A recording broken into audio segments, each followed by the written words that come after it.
This is London. Every year, more than 9 million people come from countries all over the world to visit London. They go to the theaters and museums. They look at interesting old buildings, many of them hundreds of years old. They sit or walk in the beautiful parks or have a drink in a pub. They go to Oxford Street to look at the shops or to Harrods. 2 million visitors go to the Tower of London. 1 million more go to see St. Paul's Cathedral. Yes, London is a big and beautiful city with lots to see and do. But how did it all begin? The name London conies from the Romans. There were people living here before they came, but we do not know very much about them. The Romans came to England in AD 43.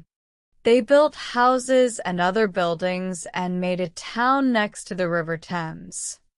They called the town Londinium. They built a bridge over the river, and ships came up to Londinium from the sea. The town got bigger and bigger. Important new buildings went up, and you can see some of the Roman city wall today near the Museum of London. That it was a rich town with about 50,000 people living in it.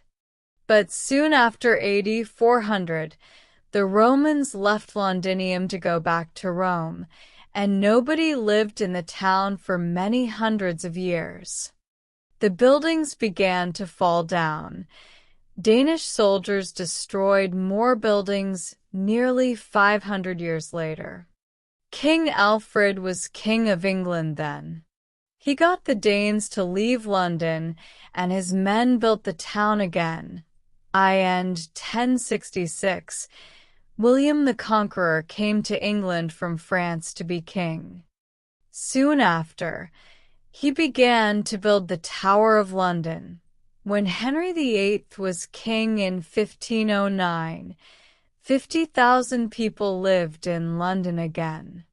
By the year 1600, there were 200,000, but a lot of them lived in old and dirty buildings. In 1665, 100,000 people died from an illness called the plague.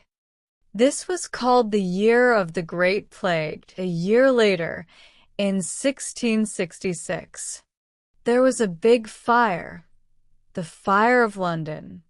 It began in a house in Pudding Lane, near London Bridge. More than 250,000 Londoners lost their homes in the fire. It destroyed St. Paul's Cathedral and 88 other churches. But the fire also destroyed most of the worst old buildings, and the new houses that went up after this were better for people to live in. A new St. Paul's Cathedral was built between 1675 and 1711, BY 1881. More than 3 million people lived in London. Today, more than 6 million people live here. There were 8 million in the 1960s, but in the 1970s and 1980s, people moved out of the center of London. A quick and easy way to get to different places in the city is to use an underground train. The trains run all day and most of the night. Buy your ticket before you get on the train. It's better not to make your journey between 8 o'clock and 10 o'clock in the morning, or 4 o'clock and 6 o'clock in the evening. These are called the rush hours. Thousands of people are going to work or coming home again then, and it is difficult to move or to find a place to sit on the train. You can see much more of London from one of its famous red buses. Some special visitors' buses take you to many of the interesting places in the city on one journey. It takes about 1.5 hours, but you can break your journey and get off and on again at the different places you want to visit. London taxis are called black cabs. Most of them are black, but some are not. You can stop one if it has a "For Hire" sign on it. The drivers are usually friendly and helpful. Why not take a boat trip along the River Thames? Boats leave Westminster Pier and Charing Cross Pier, and they go to Tower Pier and Greenwich between April and October. You can take a longer boat trip to Hampton Court, about 4 hours, a beautiful palace in a big park. The Queen has her London home at Buckingham Palace. It is at the end of the Mall, a long road that begins at Trafalgar Square. At 11:30 most mornings, the soldiers at Buckingham Palace change the guard. It takes about 30 minutes, and hundreds of visitors come to watch.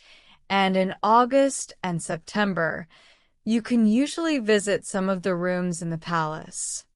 But there are always lots of people coming to see them, so be ready to wait. You can also visit the Royal Mews at the palace. This is the home of the Queen's horses and coaches. The Queen's Gallery is also at the palace, and you can visit it at most times of the year.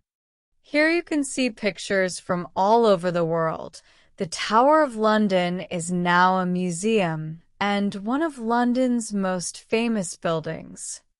More than 2 million people visit it every year. Yeoman warders, also called beefeaters, tell them all about the tower. You can see the crown jewels and visit the Bloody Tower and the White Tower. Or take a walk round the wall and perhaps see one of the tower's famous black birds, the ravens. Tower Bridge is near the Tower of London. It is one of the most famous bridges in the city and first opened in 1894. St. Paul's Cathedral is not far away, on Ludgate Hill. It was built by Sir Christopher Wren after the Fire of London. Wren built more than 50 London churches. Visitors can go up to the Golden Gallery to look across London. Abbey is more than 900 years old and is a very famous London church. After William the Conqueror, every king and queen of England was crowned king or queen here. The Houses of Parliament are near Westminster Abbey. This is the home of the British government. The clock high up on the building is called Big Ben. The Prime Minister, the head of the British government, lives at 10 Downing Street. Walk along Parliament Street to Whitehall, past the government buildings, and you can see the little street on your left. Parks and gardens. When you are tired of looking at buildings, you can sit or walk in one of London's beautiful parks. Hyde Park has a lake in the middle called the Serpentine, and you can take a boat out on the water. It is a good place to get away from the crowds and the noise of the city. You can listen to the speakers at Speaker's Corner near Marble Arch. People from all over the world come and speak here. You can ask a speaker some difficult questions if you like. Or you can stand on a box and speak to some of the listeners. Kensington Gardens is next to Hyde Park.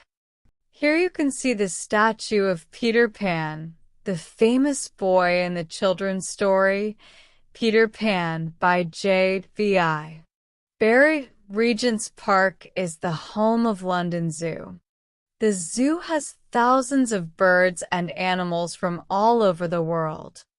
There is also a theater in the park. On a summer's evening, you can sit out under the night sky and watch a play by William Shakespeare, England's most famous writer. St. James Park is next to the mall.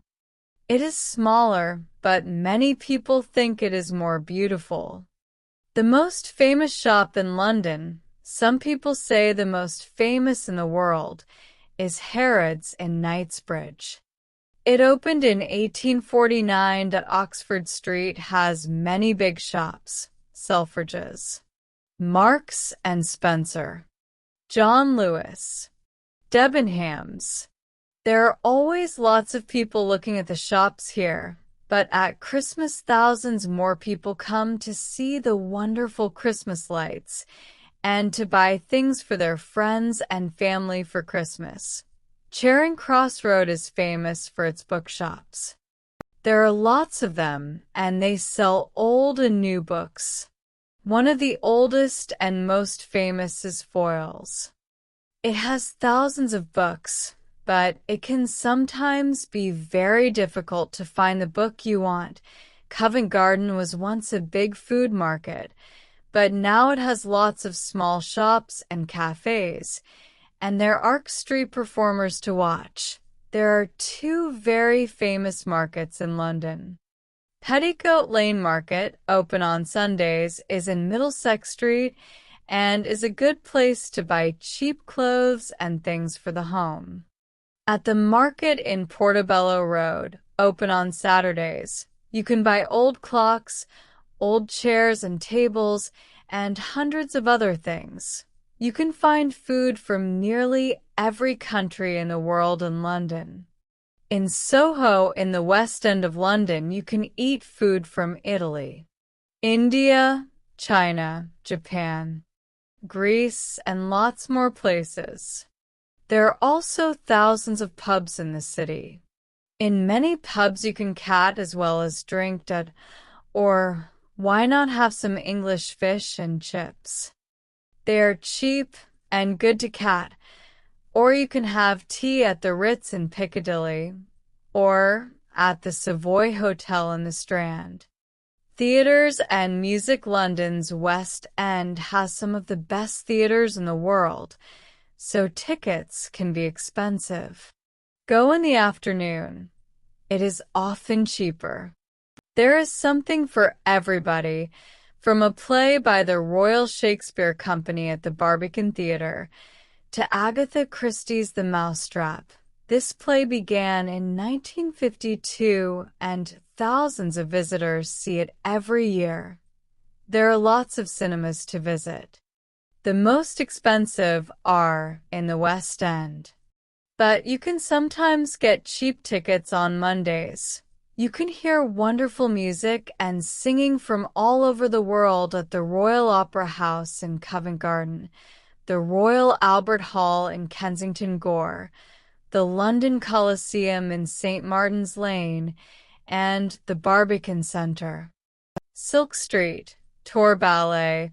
Go to the Sadler's Wells Theatre in Rosebery Avenue, or to the Royal Opera House. Get cheap tickets. Buy them an hour or two before it begins. You like to listen to jazz musicians? You can hear some of the best at Ronnie Scott's Club in Frith Street or at the Bull's Head. Barnes at Barnes Bridge or at Isangdan Club at Isangdan. Oxford Street. Sport Sonic of the most famous English football clubs are in London. You can see Arsenal play at Arsenal Stadium, Avenel Road, N5. Chelsea play at Stamford Bridge. Fulham Road, SW6, and Tottenham Hotspur play at White Hart Lane, High Road, and 17. Watch the very English game of cricket. Go to Lord's Cricket Ground in St. John's Wood. NWS. This is the home of cricket to most English people. The British Museum in Great Russell Street is the biggest museum in Britain. Tickets are free. The Museum of London at 150 London Wall is one of the most interesting museums in the city. It tells the story of London and its people. One more museum that tells a story is the Museum of the Moving Image, MoMI, on the South Bank under Waterloo Bridge. This tells the story of cinema and television, and there are many things for visitors to see and do. You can act with actors on a film set. Or you can read the news on TV. 4 million people visit the National Gallery in Trafalgar Square every year.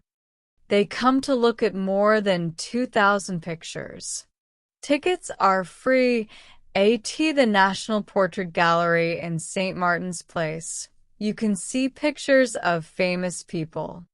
Tickets are free here, too. The London Dungeon in Tulsey Street is a museum of horror. 500,000 people visit it every year, but they don't always stay to see it all. Madame Tussauds in Marble Honk Road is famous for its people made from wax. You can see famous people from the past and famous people of today: Abraham Lincoln, Mahatma Gandhi, Nelson Mandela, Pavarotti, Marilyn Monroe, Charlie Chaplin, Sylvester Stallone. And in the Chamber of Horrors, you can see some very bad people. The city. Londoners often talk about the city.